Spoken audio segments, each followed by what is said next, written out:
Gonna replace this tie rod end. There's too much play there. Got a floor jack, tire under the vehicle, jack stand, a little bit of rust penetrant here. Use this stuff, works really good.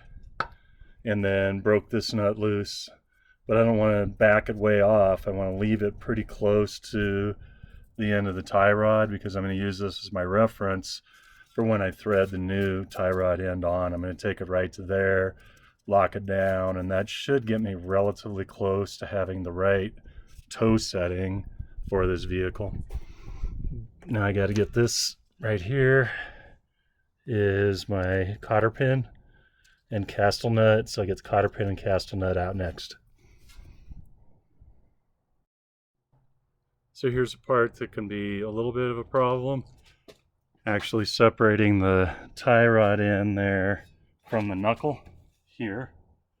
So what I do is I spray a little bit of penetrant down around the tie rod where it goes into the knuckle, and then I'm going to take a hammer and I'm going to shock this right here on the end of this spindle or knuckle.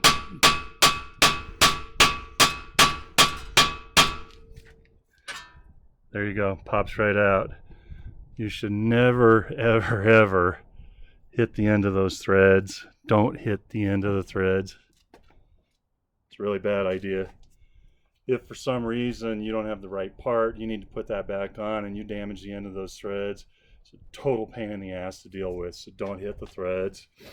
Shock the knuckle like that and it should pop that out. If it doesn't, you may just have to get a torch or something and warm that up a little bit.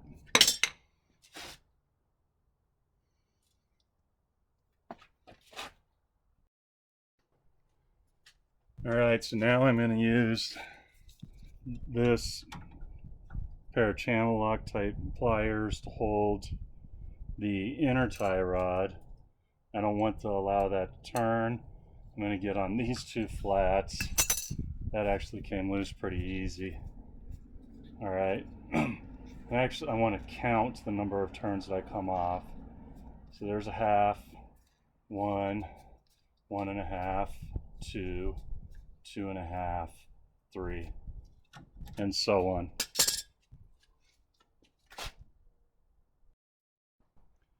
"15 turns to get it off." There it is. I'm going to compare the old one and the new one.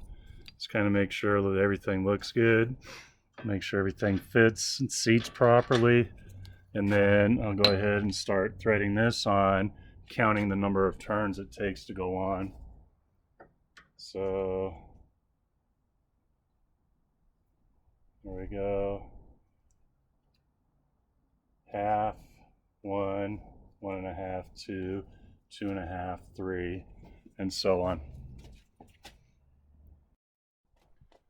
So that was 14 3/4 turn to this jam nut, and that tells me again that I'm going to be very, very close to the same toe setting as I had before I took this apart, so I'm fine with that.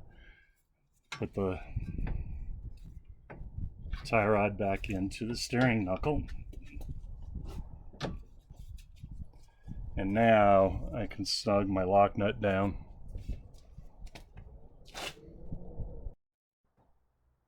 Alright, lock nut snug down.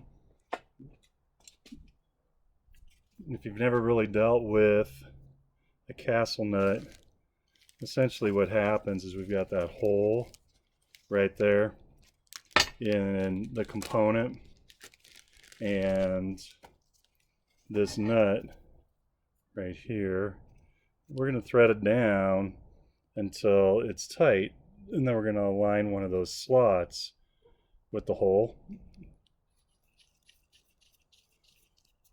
And then once we've got a slot lined up with the hole, put a new cotter pin through the hole and the nut. Bend the cotter pin over, and the cotter pin will keep this nut from loosening up and backing off. It's really common, used a lot whenever we have tapered components like this. We also use Nylox, which is a nut with a nylon insert, and the nylon insert keeps the nut from backing off under use.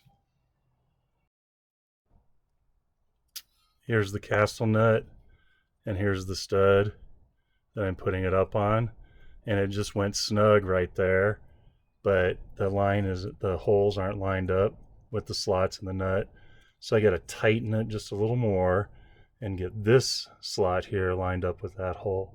Never loosen it, always tighten. If you get to this point where it's snug and you're in the middle of a hole, always go a little tighter, never loosen it, because you've already preloaded that stud.